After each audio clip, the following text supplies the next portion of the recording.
Gracias por haber venido. En nombre del museo les doy la bienvenida a otra conferencia del ciclo sobre mujeres en la antropología. No lo quisimos llamar únicamente mujeres antropólogas, porque muchas de estas profesionales vienen de otras disciplinas a enriquecer la antropología.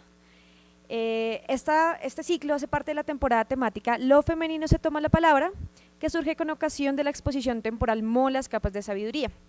Es un recorrido por la comunidad gunadule de Colombia y Panamá desde la mirada de sus mujeres. Les recomiendo que la visiten porque está hasta el 17 de junio, la pueden encontrar aquí en el piso -2 en sus últimos días.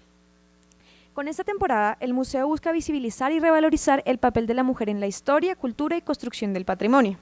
Pueden revivir nuestros otros dos ciclos, uno sobre los ritos indígenas de puerta femenina y otro sobre género, violencia y resiliencia en nuestro canal de YouTube.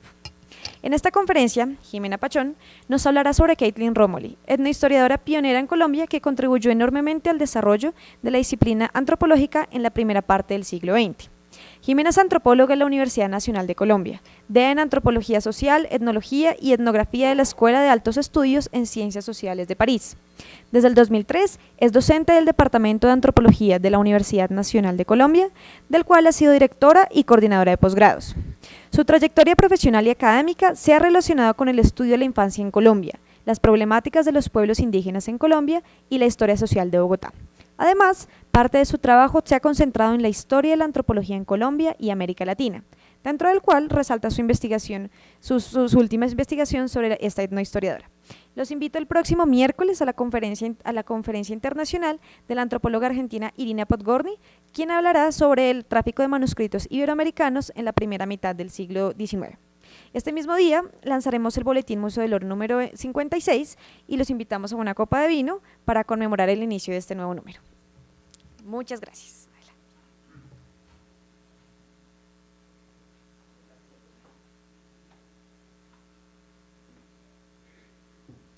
Bueno, buenas tardes.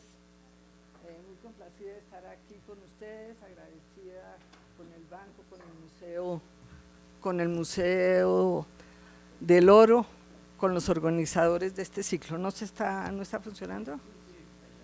Ah, bueno.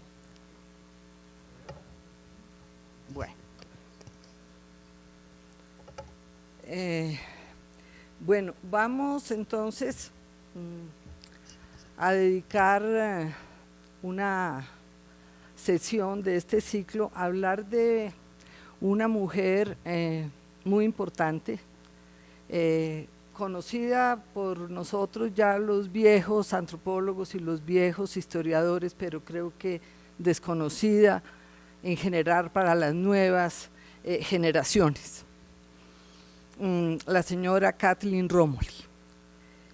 Valga decir que yo no conocí a la señora Romoli, entré a trabajar al Instituto Colombiano de Antropología, precisamente me dieron la vacante cuando ella murió, no la alcancé a conocer, pero sí conocí su oficina y hoy día recordando me acuerdo muchas veces que sentada yo en ese escritorio pensaba cómo sería la señora Romoli que estuvo sentada en esta silla, en este escritorio, qué libros tendría en esta biblioteca, qué pensaría, pero nunca pasó de ahí.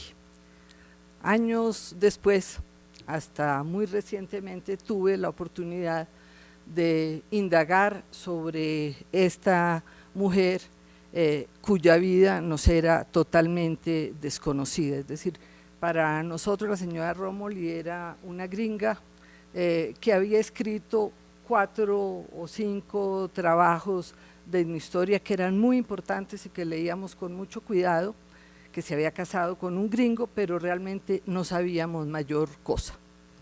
Entonces,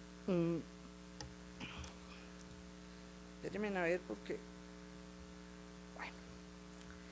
La señora Romoli, Mrs. Romoli, como acostumbraban llamarla, fue una etnohistoriadora pionera en Colombia de quien heredamos un importante legado académico del que hacen parte 6 artículos de la Revista Colombiana de Antropología, otros artículos editados en el Boletín de Historia de Antigüedades de la Academia de Historia, algunos editados en la Revista de las Américas que están por recopilar, así como 3 libros reconocidos internacionalmente.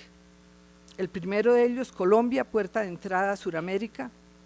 El segundo, Vasco Núñez de Balboa, descubridor del Pacífico. Y finalmente, Los de la lengua cueva, libro publicado después de su muerte por el Instituto Colombiano de Antropología, gracias al cuidadoso trabajo de Ana María Grot, quien recuperó después de la muerte de ella borradores, documentos y logró armar es un libro pequeño. Y también dentro de su legado se encuentra algo que para nosotros era totalmente desconocido, unos documentales silentes, encontrados muy recientemente y que reposan en las oficinas de patrimonio fílmico, que si miraremos cómo estamos de tiempo, podremos ver un pedacito por lo menos de esos documentales. Los estudios de la señora Rómoli, como saben los que la han leído, se acuerdan que ella focaliza su lente, es decir, ella cierra su telescopio en una época específica de nuestra historia, el descubrimiento y la conquista de América, y en una región determinada, que es el occidente colombiano. Y en este vasto escenario, ella se interesó por igual por saber quiénes eran los conquistadores que llegaron a estas tierras y los indígenas que aquí habitaban. La señora Rómoli basa su trabajo en el estudio cuidadoso de escritos de cronistas tempranos, de diversos tipos de documentos del siglo XVI que se encuentran en archivos nacionales y extranjeros, y ayudada por un conocimiento profundo y muy específico de la lingüística comparada, de la geografía de la región y de la cartografía existente. Cuando uno lee los trabajos de esta investigadora, uno intuye que fue una investigadora muy juiciosa, que debió tener una formación intelectual muy de avanzada para la época, que no sabemos cómo ni dónde la adquirió. Su trabajo refleja el conocimiento profundo que tiene de los archivos, de las fuentes documentales, del manejo de la paleografía y del español antiguo. A estos conocimientos se agrega, como lo dice Jorge Morales, una conciencia crítica e interpretativa, con lo cual sus observaciones sobre la realidad y las literaturas americanas estaban revestidas de una erudición muy grande. Entonces nos preguntamos, bueno, ¿quién fue esta académica que abandonó las comodidades de Nueva York, donde vivía antes de llegar a Colombia, y que dedicó cerca de 40 años a investigar sobre la historia de nuestro país, y quien, a pesar de las múltiples ventanas, horizontes que nos abrió para conocer nuestro pasado, nos dejó muy pocos vestigios para saber quién era ella? Entonces, en esta charla voy a hacer una exploración sobre la vida de doña Kathleen, pequeños fragmentos dispersos que hemos podido recoger especialmente a través de las personas que la conocieron y con las que tuvimos conversaciones al respecto. Y también valga la pena decir que el internet fue de una ayuda muy grande. El internet permitió ubicar pistas que no vislumbrábamos, incógnitas sobre su pasado, algunos de los cuales pudimos seguir el rastro, otros siguen esperando a que otros investigadores con más habilidades para navegar en el ciberespacio puedan encontrar. Doña Kathleen fue de madre inglesa y de padre irlandés. Kathleen Martin era el nombre de ella. Después aparece como Kathleen Whitenack, Kathleen Romoli de Avery. Son, digamos, los nombres con los que ella aparece a través de los documentos.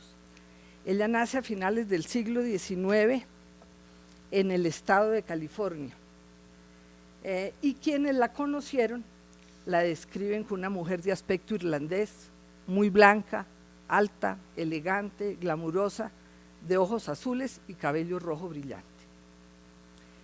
A una edad muy temprana, ella tuvo la oportunidad de viajar, de conocer otros países y otras culturas, ya que cuando ella tenía 16 años, la familia se traslada al Japón, a Yokohama, donde el padre fue enviado como ministro presbiteriano.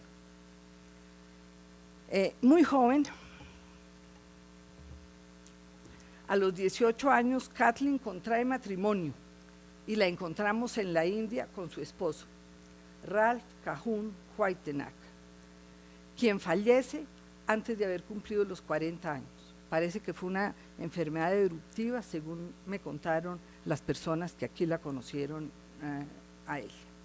Y tal vez allí en Delhi nace su único hijo, Red Whitenack.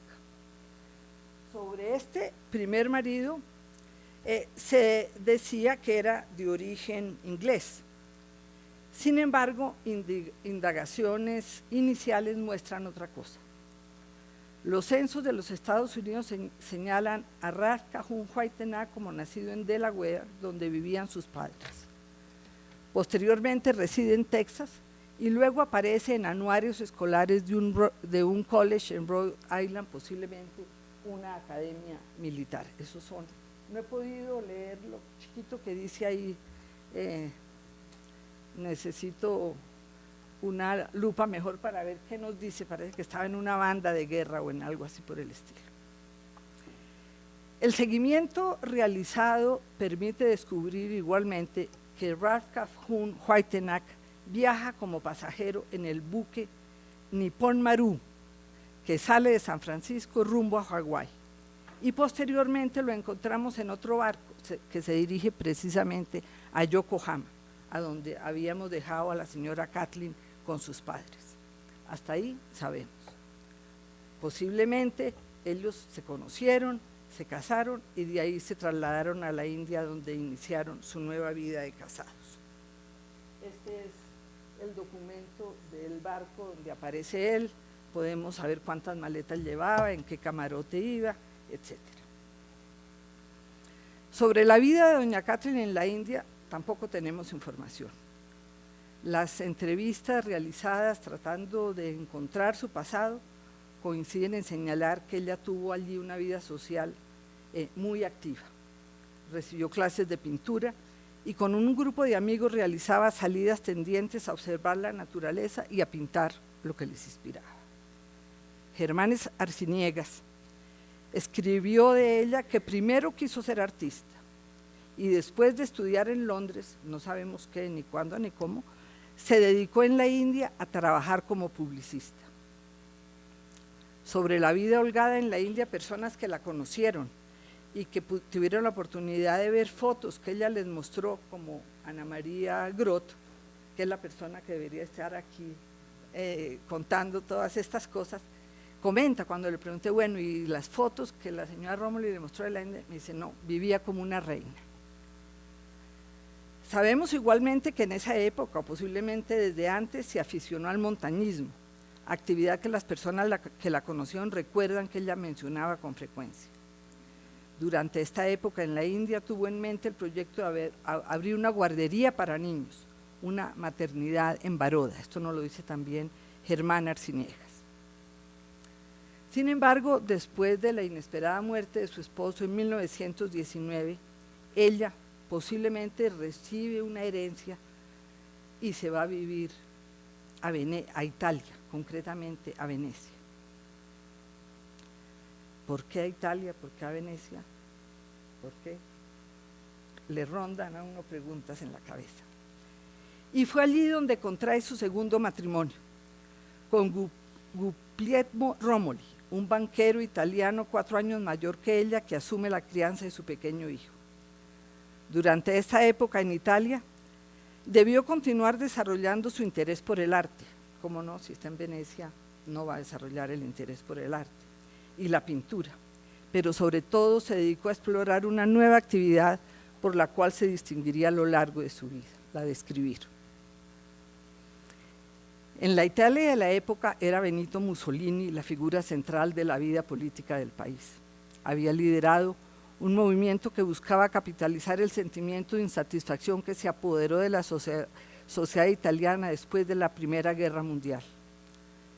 En 1919 Mussolini crea en Milán los Facci de Combattimento, escuadrones armados de agitación para combatir a los comunistas y anarquistas, que constituyeron el germen inicial del futuro Partido Nacional Fascista fundado en 1921.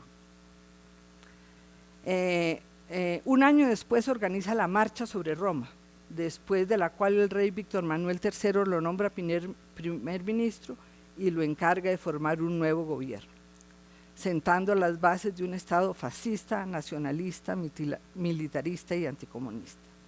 A partir de este momento, Mussolini y sus escuadrones de camisas negras se convierten en los grandes protagonistas de la vida política del país. Es en este escenario en el que la señora Romoli y su esposo viven y en el cual escribe ella un libro extenso, en lengua italiana, sobre el fascismo. 11 anni di fascismo attraverso la parola del Duce. No sé italiano, pero la traducción son 11 años de fascismo a través de la palabra del Duce, del cual ninguno de sus conocidos en el país tenía conocimiento, pues ella nunca hizo referencia al respecto. Ninguna de las amistades aquí en Bogotá tenía información. Una referencia accesible vía internet nos puso al tanto de ella y una larga pesquisa permitió acceder a un ejemplar del libro que se encontraba en una biblioteca en el sur de Italia. No se trata de un folleto, un libro extenso de más de 300 páginas publicado por la afamada editorial de Marangoni en Milán. El título y la introducción nos muestra que se trata de un texto elaborado a través de extensas entrevistas con Mussolini, tomando su voz y visión sobre los 11 años de ejercicio del fascismo.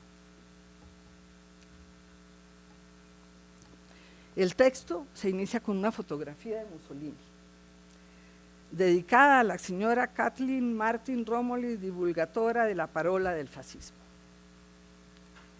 Fechada en Roma en febrero de 1934. Después de esto, el señor Romoli es enviado a Estados Unidos y la familia se radica en Nueva York. De nuevo aquí pregunta ¿cómo hace un banquero en época de guerras, en épocas difíciles, para que lo manden a Nueva York? Algo tendría que ver el libro. En fin, son preguntas. Entonces, abandonamos Italia y nos vamos para Nueva York. Según el censo de los Estados Unidos de 1940, los Romoli viven en Park Avenue, exclusivo lugar colindante con el Central Park. Habitaban en un apartamento arrendado por el que pagaban $350 al año. En el edificio donde la familia Romoli fue censada, quedaron registradas varias mujeres que trabajaban como empleadas domésticas, maids o cocineras, y otros hombres como mayordomos, butlers, quienes trabajaban y vivían en los apartamentos de la edificación. Es posible que alguno o algunos o algunas de ellas estuvieran al servicio de los Romoli. La escasa, esta es la hoja censal.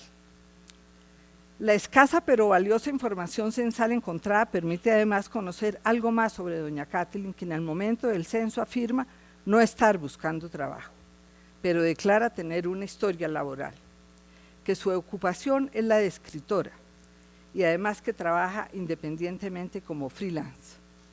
Su marido expresaba ganar $5,000 anualmente y ella informa que recibe otros ingresos sin saber absolutamente nada más. Aquí en Nueva York, la vida social elegante y agitada como esposa de un banquero italiano se prolongó durante algunos años, durante los cuales las comidas, cócteles y otros compromisos ocupaban gran parte de sus energías. Ella parece, según las personas entrevistadas, Añoraba una vida más reposada que le permitiera dedicarle más tiempo a la lectura y al descanso. Y allí en Nueva York los atrapó la Segunda Guerra Mundial, y con la entrada de los Estados Unidos en ella, los súbditos japoneses, alemanes e italianos fueron objeto de tratamiento especial. El señor Romoli fue enviado y recluido en una especie de campo de concentración que allí se organizó con el fin de tener vigilados a los ciudadanos acreditados con pasaportes de naciones enemigas.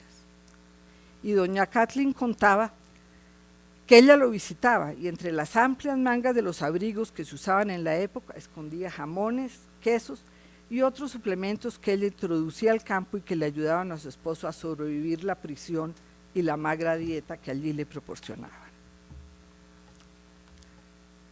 A pesar del apego y cariño que su hijo sentía a su padre adoptivo, doña Kathleen se divorcia del señor Romoli. Se desconoce la fecha y las razones que la llevaron a tomar esta decisión. Posiblemente están relacionadas con los inconvenientes surgidos de las difíciles condiciones de la guerra, pero no se puede destacar la hipótesis que ella hubiera conocido a alguien más y que esta nueva relación fuera la causa de su separación. Sin embargo, ella guardó el apellido Romoli a lo largo de toda su vida. Se volvió a casar, pero siguió siendo la señora Romoli.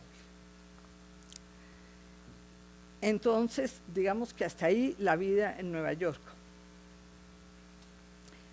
En Colombia, ¿qué pasa? ¿Cuándo llega doña Kathleen a Colombia? No lo sabemos exactamente. Doña Kathleen llega a Colombia por primera vez a mediados, solamente podemos decir a mediados de la década del 30, posiblemente después de la publicación del libro de Mussolini, cuando era esposa del banquero italiano. No sabemos si ella llega acompañando a su esposo por razones de trabajo de él o por un interés personal en hacer un libro o algún trabajo en el que ella tuviera interés. Sin embargo, sea cual fuera la razón y naturaleza del viaje, de su estadía en estas tierras, nació el enamoramiento con el país. Su geografía, su gente y su pasado la atraparon y podríamos decir que la transformaron. De aquí en adelante empieza a aparecer, además de la pelirroja, elegante y sofisticada, aficionada a la pintura, al montañismo, a las carreras de carros, aparece la señora Romoli, exploradora, escritora, académica, experta en archivos y conocedora de la historia del país.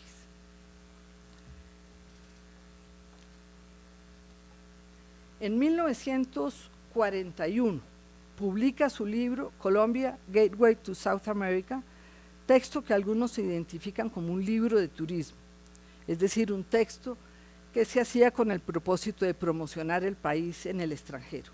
Otros hablan de él como un libro de viajes y a ella la catalogan dentro del género de viajeros. Viajeros porque la categoría viajeras no existe para los historiadores, ¿no? Entonces es una viajera que hace parte de los viajeros.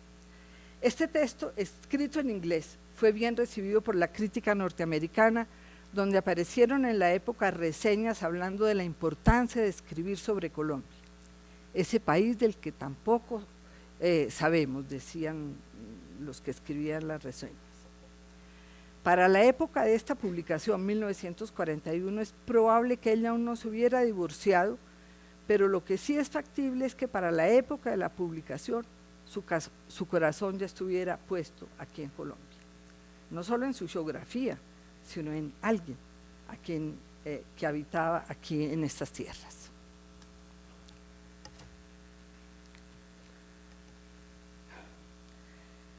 La primera versión de este libro de Colombia en español fue publicada en Argentina en el 44, que se publica con el título de Colombia, panorama de una gran democracia. Aquí está la foto del lago de Guatavita. Sí. Solo hasta hace relativamente poco 1996, finales del siglo pasado, la Presidencia de la República reeditó este libro en la colección Biblioteca Familiar, que era coordinada por Juan Gustavo Cobo Borda, quien se hizo cargo del prólogo al texto. Esta obra sobre Colombia, tal vez el primer trabajo académico de la señora Rómoli, es una obra de carácter general, dedicada a presentar aspectos históricos, geográficos, socioeconómicos de nuestra nación. Es un libro ameno, bien escrito, que sorprende y contrasta por su generalidad con los trabajos históricos que ella hace posteriormente, que se focaliza en una región y en un momento específico de la historia. País de los extremos y las contradicciones, llama la autora a este país, que no solo está descubriendo, sino que le permite descubrirse a sí mismo como una apasionada investigadora. El texto presenta un interesante panorama de la Colombia de los años 30. Surge ahí la viajera entusiasta que realiza innumerables viajes por todo el territorio nacional, que se maravilló con un país del trópico donde en lugar de elefantes, que ella había visto en la India, había tapires. En vez de leones se encontraban pumas, en vez de tigres, jaguares y en vez de canguros, zarigüeyas. Es en esta época cuando doña Kathleen inició sus meticulosas lecturas de cronistas y la revisión cuidadosa de los textos de historia que existían en la época, en especial Henao y Arrugla.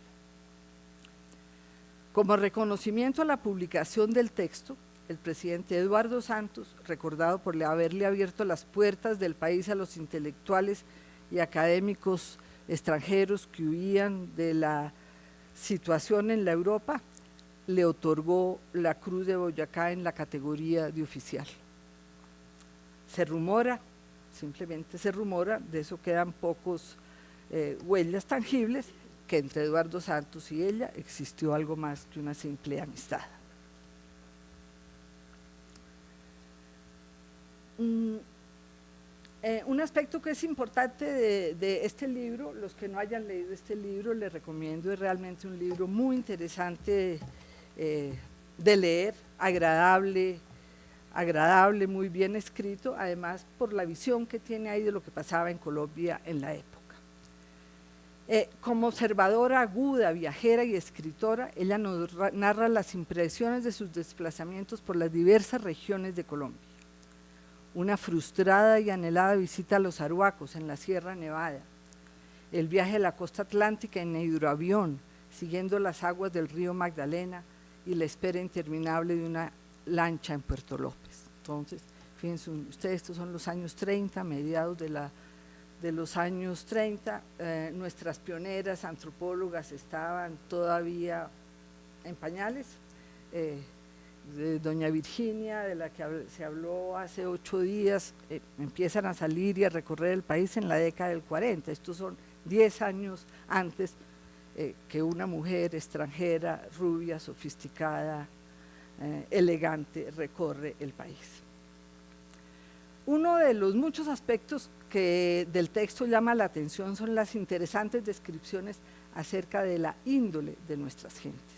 Este concepto de gente es utilizado para designar a las clases altas cercanas a la raíz hispánica, mientras por otro lado está el pueblo, es decir, el proletariado agrícola o mestizo, que integra la mayoría de la población. Bueno, sobre este libro podríamos dedicarnos un buen rato, pero el tiempo corre.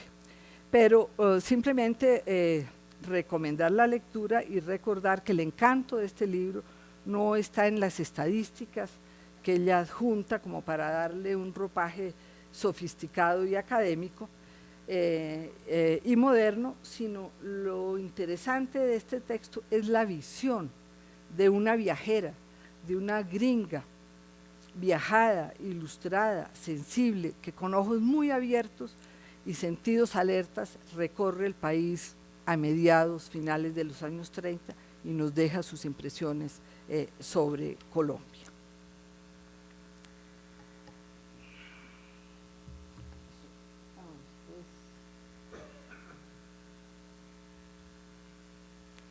Bueno, pero de esta época aparece algo que también, digamos que era algo que nosotros no conocíamos.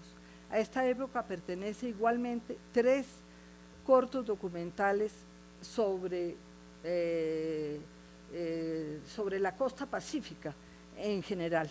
Esos poco conocidos, los de patrimonio fílmico los trabajaron como algo interesante, pero nunca vislumbraron exactamente quién era la señora Rómoli, la que conocemos nosotros los antropólogos, los historiadores. Y nosotros, por lo menos la gente con la que yo he hablado, no tenía ni idea que la señora Rómoli hubiera incursionado también con estos cortometrajes. Esos cortometrajes son reseñados en textos también, de nuevo el internet, el Google, maravilloso, nos permitió, por ejemplo, encontrar es decir, una historia donde se trata de rastrear la historia de las mujeres que hicieron cine silente. Y aquí aparece Nuestra Señora Rómoli como una de las pioneras del cine silente en América Latina. Este documental nos plantea una serie de hipótesis sobre lo que pudo haber sido la vida de ella en esta época, porque ella va precisamente a la compañía que estaba extrayendo el oro en el Pacífico, y el documental principal se hace sobre las regiones donde los mineros están trabajando. En este texto se dice que que ese documental lo hace porque en los Estados Unidos estaban bajando las acciones del oro, había una mala visión sobre lo que estaban haciendo las compañías mineras aquí en el Pacífico, y ella viene y hace este documental como para promocionar la compañía que estaba extrayendo el oro. Y resulta que es precisamente el gerente de esta compañía, el señor Avery, con el que ella se casa posteriormente. Entonces, por eso mis intuiciones, que no están basadas en Corín Tellado, sino en lógicas de la vida cotidiana. Junto al documental sobre el oro, hay otros que son realmente estéticamente son muy bellos. Le pusieron de título Escenas de Colombia, que es realizado entre el 40 y el 41, donde se toman escenas de Bogotá, de Cali, de Pasto y de Medellín, una cosa muy rápida, es silente, no hay voz, no hay nada, pero son unas tomas muy bonitas, y después otras por un río que posiblemente debe ser el Atrato.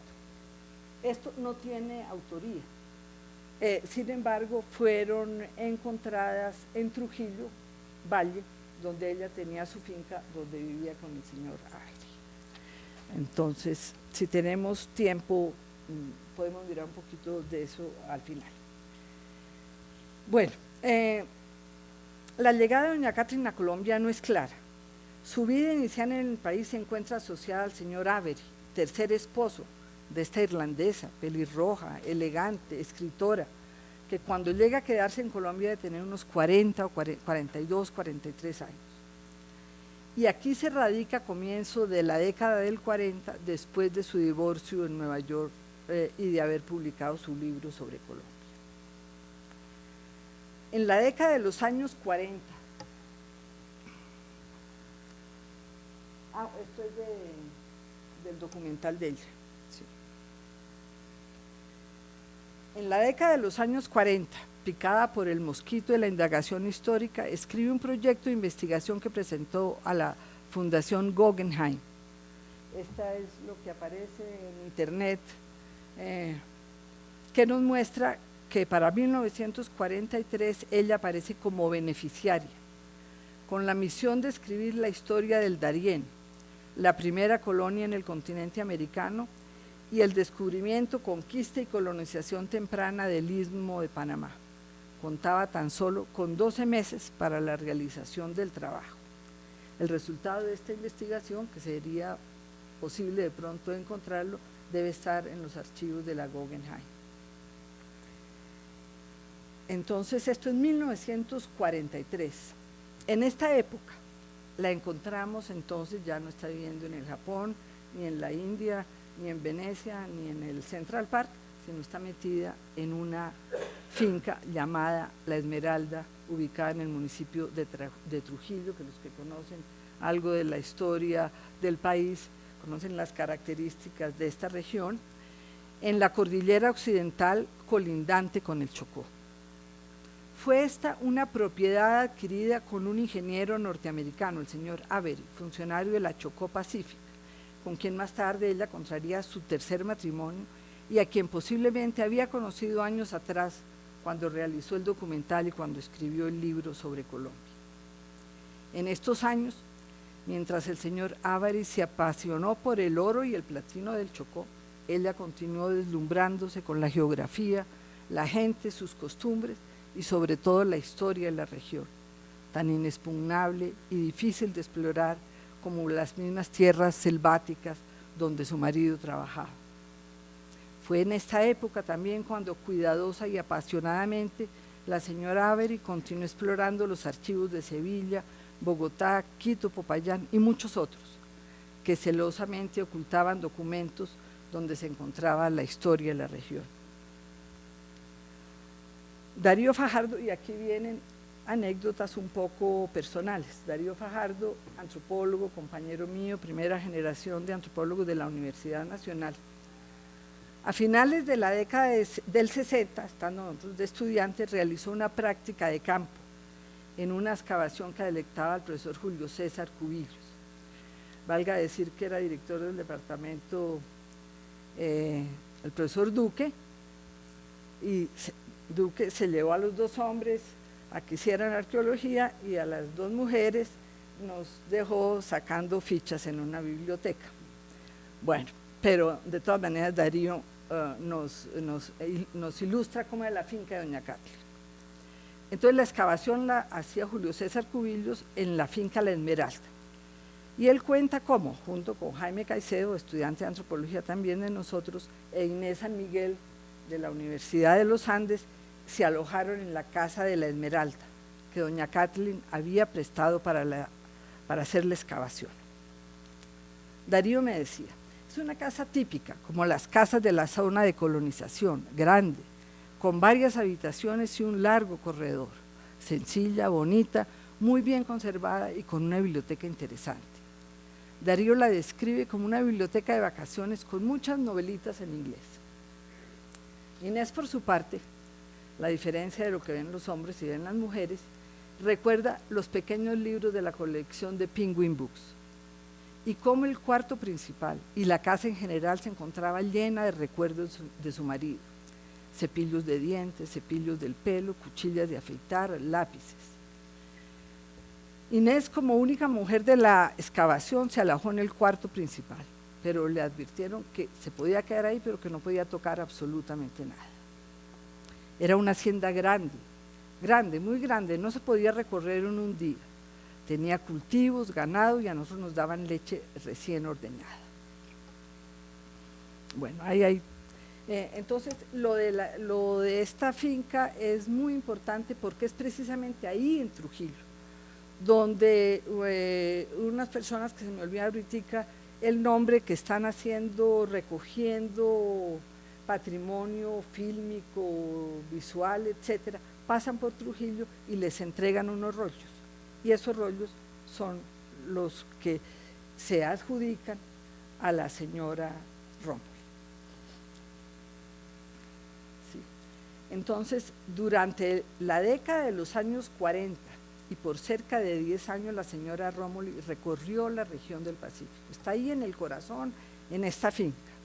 Expulgó archivos, extrajo información y siguió apasionadamente los pasos de uno de los más emblemáticos conquistadores tempranos de nuestra historia, Vasco Núñez de Balboa. En 1953 dio a conocer una de las biografías mejor documentadas que se hayan escrito sobre este conquistador, Balboa del Darién, el descubridor del Pacífico. Con motivo de esta publicación,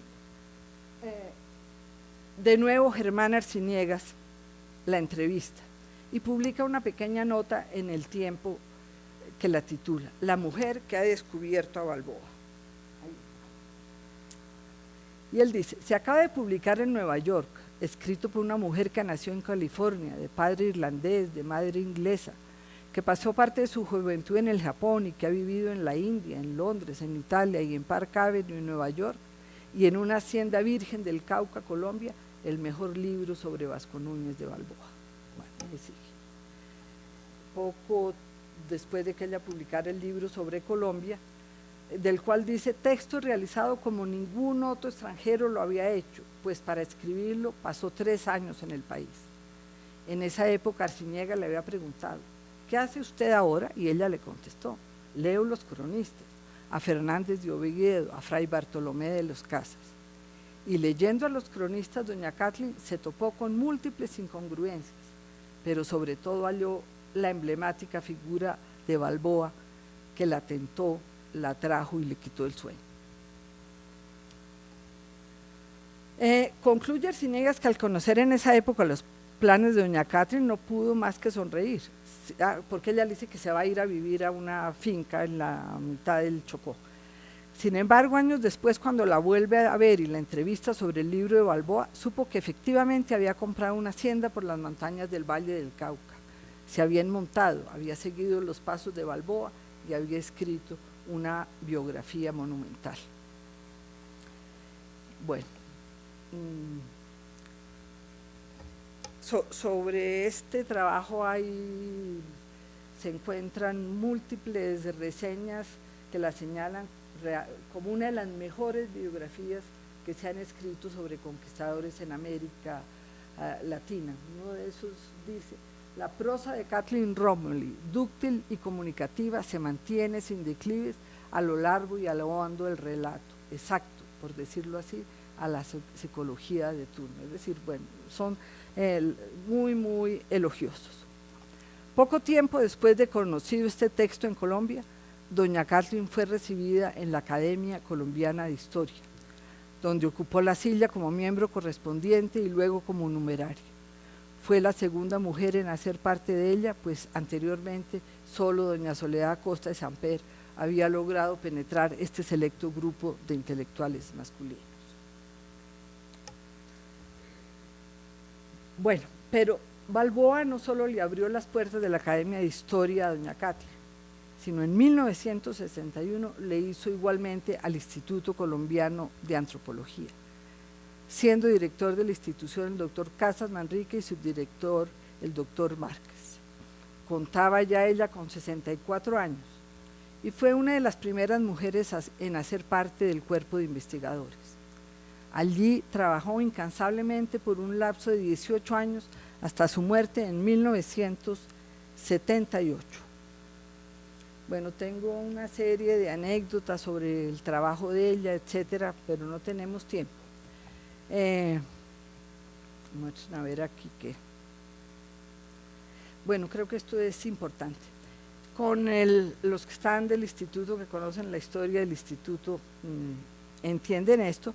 Con el cambio generacional que se fue dando en el instituto a finales de la década del 70, debido al ingreso de muy jóvenes investigadores egresados del recién creado Departamento de Antropología de los Andes, llevados por Álvaro Soto Holguín, doña Kathleen, con más de 70 años a cuestas, se fue quedando sola. Muchos de estos jóvenes estaban más interesados en la denuncia de los graves problemas coyunturales que aquejaban al país que en los conocimientos y sabidurías de una investigadora que, como doña Kathleen, llevaba más de 30 años investigando la historia nacional. Los antropólogos con los que hablé la recuerdan como una persona solitaria, muy sola, en medio de la energía y bullicio de los nuevos antropólogos que en muchos casos la ignoraban. La arqueóloga Ana María Grotto, una de las jóvenes llevadas al campo del doctor Soto Holguín, fue en la época una de las personas más cercanas a doña Kathleen, pionera en los trabajos arqueológicos de la Sierra Nevada, interesada en el siglo XVI y en la historia de los Taironas. Había hallado un artículo escrito por la señora Rómoli en el que ponía en duda la fecha de fundación de Santa Marta. Ana María se interesó en el tema y fue en ese momento en que se decidió acercarse a su colega y vecina de oficina. Y ahí fue cuando descubrió la inmensa sabiduría y experiencia de esta veterana investigadora. Ana María le pidió que le enseñara a trabajar en los archivos, a lo cual ella accedió. Acordaron citas para iniciar la lectura de documentos coloniales, los cuales fueron cumplidas religiosamente por las dos. Doña Kathleen le transmitió los primeros rudimentos de la paleografía, la introdujo en la organización de los archivos y la forma de trabajar en ellos. Paralela a esta relación académica, se desarrolló entre ellas una cercanía y una amistad que duró hasta los últimos días de la vida de doña Kathleen. Esta relación entre una veterana investigadora y otra joven que apenas comenzaba su vida profesional estaba marcada por un interés recíproco. Si bien Ana María le atraía la sabiduría de doña Kathleen, a esta le atraía el novedoso trabajo que Ana María hacía en Ciudad Perdida. Por múltiples preguntas que al respecto le hacía, Ana María entendió el interés que ella tenía por visitar ese lugar que estaba apenas siendo descubierto. Le propuso entonces al doctor Álvaro Soto, director del ICANN, la posibilidad de llevarla, explicándole lo que esto significaría para ella. Si usted se hace cargo, en el próximo viaje la llevamos, le dijo Álvaro Soto. Así que Ana María le comunicó la decisión. Doña Kathleen se preparó con anterioridad, consultó médicos, siguió las indicaciones por ellos prescritas. Y el día señalado tomaron el avión rumbo a Santa Marta y luego en helicóptero viajaron a la sierra. La señora Romo le ocupó el puesto privilegiado de copiloto, que era el lugar donde más visibilidad podía tener. Ana María recuerda la felicidad y concentración con que observaba el paisaje a sus pies, las montañas, los ríos, la vegetación de la sierra. A Ciudad Perdida llegaron hacia las 8 de la mañana y se devolvieron al mediodía. Fue una estadía breve que permitió a esta investigadora, que hacía cerca de 50 años había tenido un viaje fallido para visitar a los arhuacos, recorrer las ruinas de la ciudad, observar el entorno y la arquitectura, los vestigios materiales de aquella cultura y la exuberancia de la fauna y de la flora. A los pocos meses de esto murió de un derrame cerebral. A mí como investigadora me llama mucho la atención tratar de entender cómo trabajaba la señora Rómoli. Hoy día que nosotros trabajamos con bases de datos y con internet y con esto, cómo hacía antes de los computadores una persona para trabajar y manejar tanta información. Entonces, por ejemplo, Jorge Morales nos dice, él nos explica que el método por él ya utilizado era el de las fichas, que posiblemente aquí a los jóvenes investigadores, el Museo Nacional, el patio central donde da la oficina. Esto es interesante porque antes de morir, doña Kathleen le regaló a Ana María, le dio de regalo sus estilógrafos y la máquina de escribir, ¿no? Yo digo que es algo muy simbólico, le dio la posibilidad de hablar y de escribir Ana María. Y estas son las fichas. Algunas de estas fichas me las encontré yo regadas en la oficina, al fondo de un cajón, esas que se quedan por ahí regadas, que pues fue un método que nos tocó a nosotros, a los más mayorcitos, antes de tener acceso al computador, de trabajar, y que creo que sigue siendo insustituibles, porque por lo menos no se borran ni se pierden con tanta facilidad, ¿no? Entonces esta es una de las varias fichas que encontré. Jorge Morales nos dice, si en un documento que estuviera consultando aparecía un nombre, por ejemplo, Yacuanquet, entonces ella abría una ficha para Yacuanquet y allí consignaba todos los documentos donde apareciera esta localidad o el cacique o el conquistador. En las fichas aparecía el listado total de documentos que ella había encontrado sobre la localidad del cacique, especificando la ubicación del archivo. todo lo tenía por nombre, ya fueran toponómicos o toponímicos, conquistadores, caciques. Incluso también llegó a abrirle fichas a los mismos colegas historiadores. Pero además de estas fichas, él elaboraba unas fichas analíticas donde narraba y escribía eventos. Jorge recuerda igualmente haber observado a la señora Rommel elaborar largas listas de vocabularios, al igual que toponímicos y antroponímicos. Este conocimiento teórico y empírico sobre la lingüística comparada se constituye uno de los elementos que diferencian a doña Kathleen de muchos otros historiadores contemporáneos, que no se interesaron en este tema y desdeñaron una preciosa información que se encuentra en los documentos históricos. Este filón de la lingüística comparada lo utilizó doña Kathleen ampliamente. Ella leía mucho de lingüística y de teoría lingüística de la época. Ana María Groth, al igual que Jorge, resaltan su dedicación y apasionamiento por el trabajo histórico, su conocimiento sobre la organización de los archivos y su maestría en el manejo de la paleografía, que se reflejaba en la habilidad para leer documentos escritos en español antiguo del siglo XVI y aún del siglo XV, y que hoy día recuerda con una profunda admiración. El cuidado con que hacía las transcripciones, el interés por documentar a los españoles como personas y seres humanos y documentar con la misma precisión lo que aquí ellos encontraron, los indios y su mundo. Pero además del interés y conocimiento de la lingüística, la señora Rommel fue una experimentada conocedora de la geografía y la cartografía. Ella no solamente había recorrido personalmente gran parte del territorio pacífico y de la cordillera de los Andes, sobre los que trabajaba, sino conocía en detalles accidentes geográficos y los rumbos de los ríos de la región. Tomó cursos en el Agustín Codazzi y era especialista en aerofotografía y técnicas de aproximación satelital. Ahí hay unas anécdotas. Ana María Groth me cuenta que en esa época del instituto, el esposo de ella, que es arquitecto, le hacía los mapas a doña Kathleen, y de pronto ya estaban ellos dormidos, 11, 12 de la noche, sonaba el teléfono. Era doña Kathleen que estaba revisando el mapa que le habían hecho y que en tal sitio tenía una curva, que esa curva no era para ese lado, sino era para el otro lado. Entonces, que por favor volviera a hacer el mapa. Bueno, ellos, Jorge Morales, Ana María Groth, Marián Cardal, rememoran también su gran conocimiento de la historia universal, de la historia europea y sobre todo de la historia colonial. Durante los años que trabajó en el LICAN fue a todas las excavaciones arqueológicas que pudo. Bueno, estas son las fichas.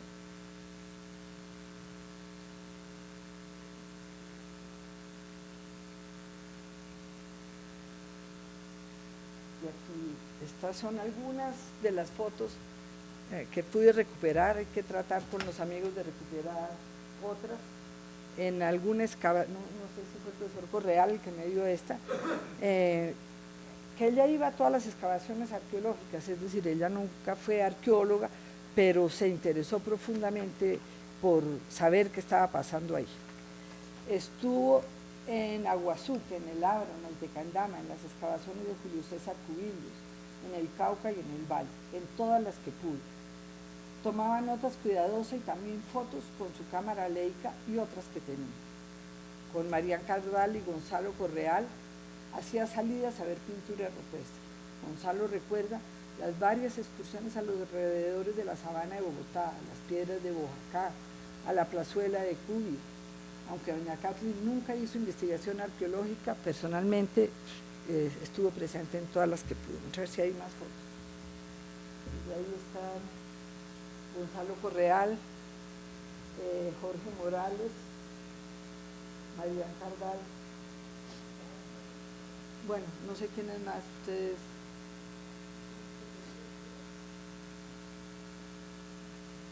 Esa es foto tomada por ella.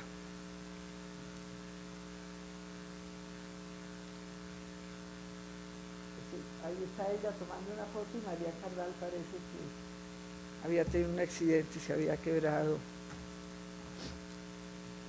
una pierna.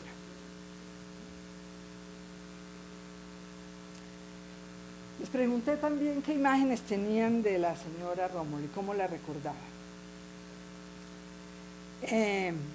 Ellos dicen, era muy religiosa en su estadía, muy cumplidora de su trabajo en el ICANN. Sacaba muchas copias del archivo y las llevaba al ICANN. Para leer un documento antiguo era impresionante, era como si estuviera leyendo a García Márquez, dice Jorge Morales. Se recuerda con admiración su dominio del español y cómo era ella quien escribía sus trabajos y hacía seguimiento hasta que salieran a la luz.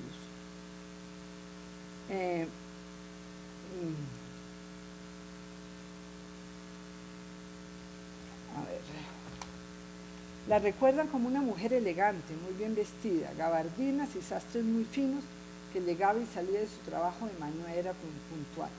Hablaba muy bien el español, aunque su acento inglés nunca lo perdió, y era muy conversadora, de conversación larga, dice Jorge Morales, de no soltar la palabra cuando se trataba de hablar sobre sus temas.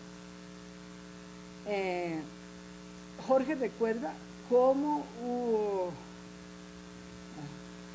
sí, que la familiaridad con que ella manejaba los archivos la llevaba muchas veces a hablar era el español antiguo. Entonces como que tenía que retomar el rumbo y volver al español de la época. Que utilizaba, que no decía pero, sino utilizaba el más, y en lugar de sin embargo usaba el empero. Recuerdan el jeep que la recogía, bueno, toda una serie de recuerdos ahí que para el ICANN pueden ser interesantes. La vida social de doña Catherine es otro aspecto que es importante de su vida. Desde los primeros contactos en Colombia, la señora Rómulo, primero como esposa de banquero italiano, luego como esposa de ingeniero norteamericano y posteriormente como intelectual reconocida, siempre se movió en una red amplia de personas conocidas. Frecuentemente hacía tertulias e invitaba a su casa a comer o a tomar el té. Su apartamento en Teusaquillo, diagonal al restaurante Balalaica o posteriormente en Los Rosales, fue un espacio donde ella recibió y atendió a muchas personas de la época. Las comidas, dice Jorge, eran no solo muy elegantes, sino muy sabrosas, con entrada, plato fuerte y coñac al final.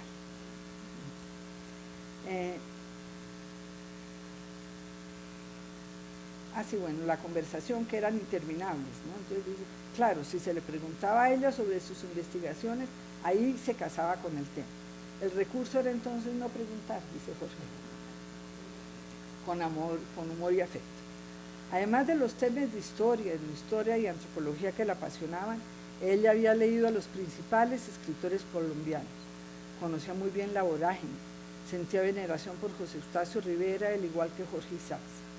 Estos temas podían salir a relucir en los encuentros que se hacían en la casa de ella en medio de un buen vino. Se pasaba de la discusión sobre la vida política del país a la vida familiar y comentarios alrededor de los investigadores, con gran sentido del humor, dice Gonzalo Correa. Es también de recordar que todos los investigadores extranjeros, historiadores, sociólogos, antropólogos que vinieron al país pasaron por la biblioteca y por la mesa de doña Catherine Rómulo, ¿no? Frank Safford, Malcolm Diss, todos ellos recuerdan los consejos que doña Catherine les dio, los libros que ella tenía. He pasado muchas horas amables en el hogar de doña Catherine, cuya visión de Colombia es más aguda que la de cualquier otro extranjero que yo conozca, dice John Phelan en la introducción del libro El pueblo y el rey y la revolución comunera. Bueno, tengo sobre sus amigos, su muerte. Muere a los 82 años, siendo investigadora del instituto, a los pocos semanas de llegar de Ciudad Perdida. Un derrame cerebral la había dejado paralizada e inconsciente por varios días. Varios de sus compañeros de trabajo y amigos cercanos la visitaron en la clínica Shayo, donde la encontraron después del accidente cerebral. Allí encontraron un cuerpo pequeño y delgado, postrado en una cama, incapacitado para comunicarse. Algunos descubrieron allí su larga cabellera blanca, que durante sus últimos años de vida tapó con costosas pelucas de color rojo.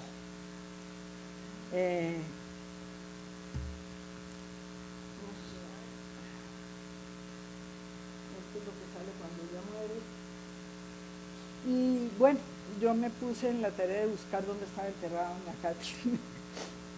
Nos dijeron que en el cementerio inglés, así es que nos fuimos al cementerio inglés, esa es la puerta de entrada, no sé si el de la 26, que es muy lindo. Y finalmente encontramos, casi nos venimos sin encontrarla, pero finalmente encontramos la lápida de ella, que me impresionó porque no tiene la fecha de nacimiento, ¿no? Como si su hijo que vino para el entierro no se acordara en qué fecha había nacido su madre, en fin. Al momento de morir la señora Rómoli, si bien disminuida por sus años y por haber perdido mucho de su visión, lo que le impedía dedicarse a escribir y a la lectura como le hizo toda su vida, fue una investigadora lúcida y comprometida hasta el último momento.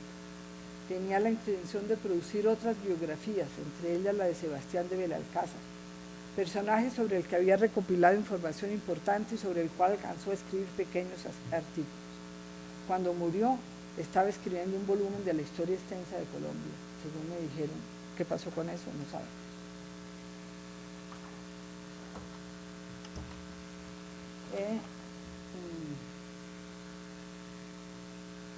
Bueno, dejó entre sus amigos el recuerdo de su personalidad jovial y disciplinada, moderna en su manera de ver el mundo, apasionada por la etnohistoria, por entender cómo había sido el contacto entre indios y españoles y la historia temprana de Castilla de Oro, el antiguo nuevo reino de Granada y la gobernación de Popayán.